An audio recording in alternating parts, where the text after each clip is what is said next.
घर और किचन के कामों को करना काफ़ी मुश्किल लगता है, लेकिन छोटे छोटे टिप्स एंड ट्रिक्स के थ्रू किया जाए तो यही काम काफ़ी आसान हो जाते हैं।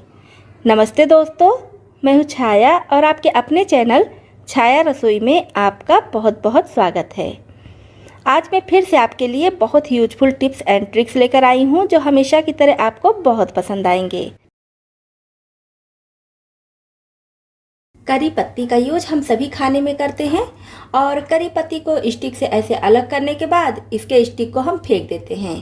तो इसके स्टिक को आप धूप में अच्छी तरह से सुखा लीजिए और जब अच्छे से सूख जाए तब इसको एक बराबर तोड़ लीजिए।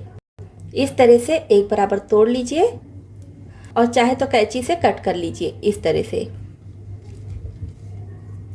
तो यहाँ पर मैं करी लीव्स के स्टिक को बता रही हूँ, आप चाहे तो इसके बजाय नीम की जो पत्ती आती है ना उसमें भी इसी तरह से स्टिक होती है तो उसको भी ले सकती हैं। तो इस तरह से एक बराबर तोड़ लीजिए। अब इसको किसी साफ सुथरे सूखे हुए डिब्बी में स्टोर करके रख लीजिए। इसका यूज आप कर सकती हैं टूथपिक की तरह। जैसे हम मार्केट से टूथपिक लाते हैं तो इसके बजाय आप इसको टूथपिक की तरह यूज कर सकती हैं। पहले के ज़माने में ये सब टूथपिक नहीं होता था, तो इसी तरह से टूथपिक बनाकर घर में रखे रहते थे लोग, चाहे तो नीम की पत्ती से स्टिक निकालकर और चाहे तो करी की पत्ती का। तो इस तरह से आप भी अच्छे से सुखाकर, अगर कभी आपके यहाँ टूथपिक नहीं है या टूथपिक का यूज नहीं करना चाहती हैं तो इसको टूथपिक की तरह यूज कर सकती हैं। तो है ना कमाल की टिप।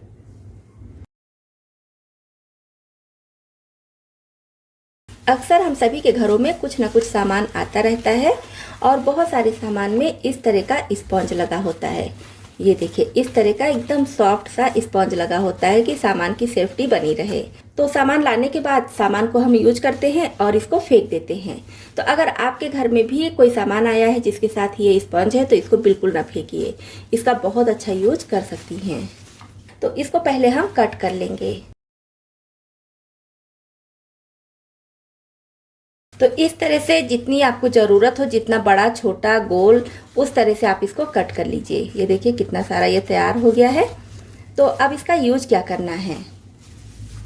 अब जैसे हम सभी के घरों में कांच के बर्तन होते ही हैं, खासकर प्लेटें, छोटी बड़ी हर साइज की प्लेटें होती हैं।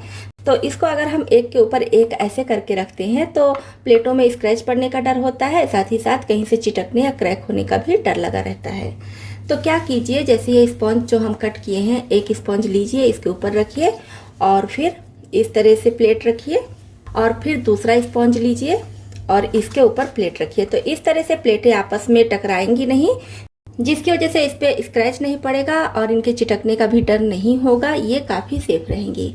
तो आप इसी तरह से, चाहे तो अगर कांच का बाउल है या फिर ग्लास है, कप है, कुछ भी है, तो इसमें उसको लपेट कर रख सकती हैं। इससे आपके कांच के बर्तन बिल्कुल सेफ रहेंगे।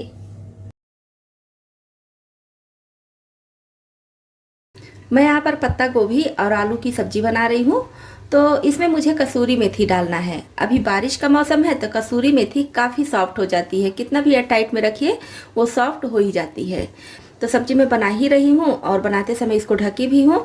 तो ये कसूरी मेथी एकदम सॉफ्ट हो चुकी है। इसको क्रिस्प करना है जिससे सब्जी का स्वाद बढ़िया से आए और कसूरी मेथी पता ना चले।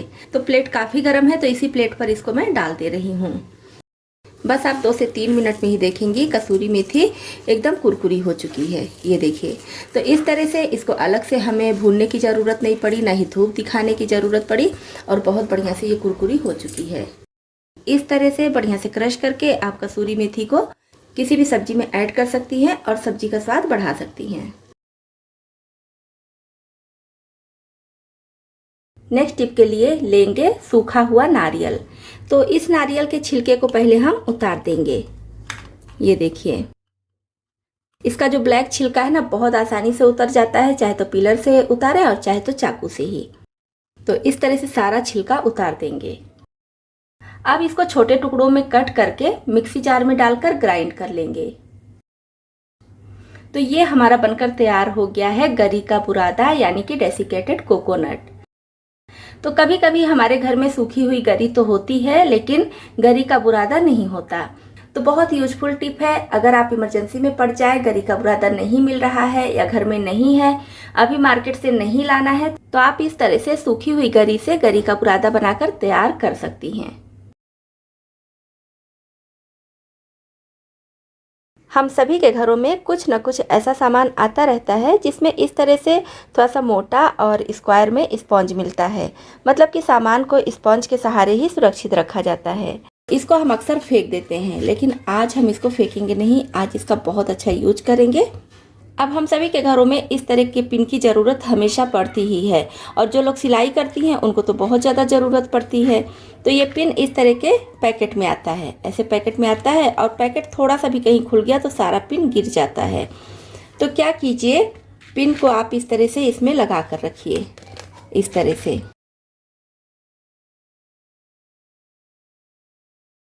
तो जब भी आपको सिलाई करनी हो या पिन का जब भी आपको ज़रूरत पड़े, तो अपने ज़रूरत के हिसाब से थोड़ा बहुत पिन इसमें ऐसे लगाकर और फिर आप वो काम शुरू कीजिए। जैसे कि सिलाई कर रही हैं तो अपने ज़रूरत के हिसाब से पिन इसमें लगा लीजिए और फिर सिलाई करने बैठिए।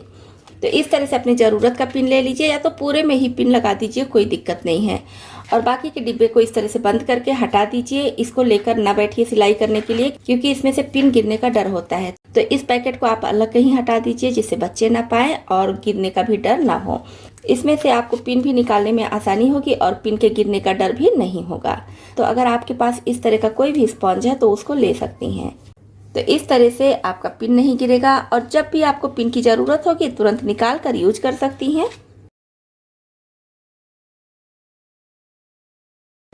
अब किसी भी तरह की घड़ी हो गई, घड़ी हम सभी के घरों में तो आती ही रहती है। तो अगर घड़ी का इस तरह का डिब्बा आपके पास होगा तो उसमें इस तरह का स्पॉन्ज लगा रहता है, इसी के अंदर घड़ी लगी रहती है। और घड़ी वाली स्पॉन्ज की क्वालिटी भी बहुत अच्छी होती है, जल्दी ये खराब नहीं होता है। तो इस स्पॉन्ज को ज़्यादातर हम फेंक देते हैं, लेकिन आज इसका हम बहुत बढ़िया यूज करेंगे। इससे हम धुल सकते हैं अपने घर के बर्तन, स्टील के बर्तन हो गए या फिर कांच के हो गए, बहुत आसानी से इससे धुल सकती हैं। थोड़े से सोप में या फिर थोड़े से लिक्विड वाश में आप ढेर सारा बर्तन धुलकर तैयार कर सकती हैं, क्योंकि स्पॉन्ज है तो इसमें थोड़ा सा ही अगर आप कुछ भी लगाएंगी तो बहुत ज़्यादा झाग निकलता है। तो जिन बर्तनों को थोड़ा सा आराम से धुलना है, मतलब कि रब करके नहीं धुलना है, तो उन बर्तनों को आप बहुत आसानी से इससे धुल सकती हैं। मिनटों में ढेर सारे बर्तन धुलकर तैयार हो जाएंगे। बस मैंने थोड़ा सा जेल लिया है और देखिए कितना सारा झाग निकला है। इससे अभी काफ़ी बर्तन हम सब धुल सकते हैं। तो बहुत बढ़िया से इससे बर्तन साफ होता है, और काफ़ी स्पॉन्ज है तो किसी भी तरह का बर्तन आप इससे बहुत अच्छे से धुल सकती हैं। तो अब से जब भी आप घड़ी लेकर आइए और इस तरह का स्पॉन्ज उस घड़ी में है तो फेंकिए बिल्कुल नहीं। इससे आप ढेर सारे बर्तन मिनटों में चमका सकती हैं।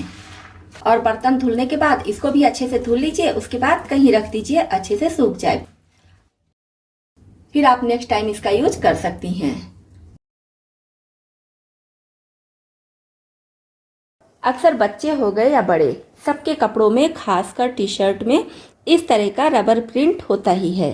तो पूरे टी शर्ट को अगर प्रेस करना पड़ता है तो इस पर भी प्रेस चला जाता है, जिसकी वजह से ये प्रिंट खराब हो जाता है। तो नया टी शर्ट भी एकदम पुराना सा दिखने लगता है, अच्छा नहीं लगता है।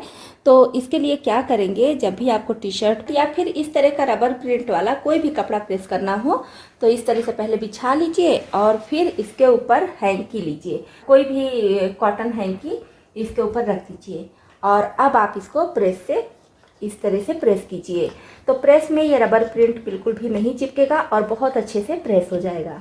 तो ये देखिए इस तरह से इसको प्रेस कर लेंगे और बाद में बाकी का टी शर्ट प्रेस कर लेंगे, तो आपका रबर प्रिंट प्रेस में बिल्कुल भी नहीं चिपकेगा। ना तो प्रिंट खराब होगा और ना ही आपका प्रेस खराब होगा। तो दोस्तों, आपको इसमें से कौन सी टिप ज़्यादा पसंद आई और कौन सी पहले से पता थी, कमेंट बॉक्स में लिखकर जरूर बताइए। चैनल पर पहली बार आए हैं और इसी तरह से यूजफुल वीडियो देखना चाहते हैं, साथ ही हमारी यूट्यूब फैमिली में भी शामिल होने के लिए इस चैनल को सब्सक्राइब कर लीजिए।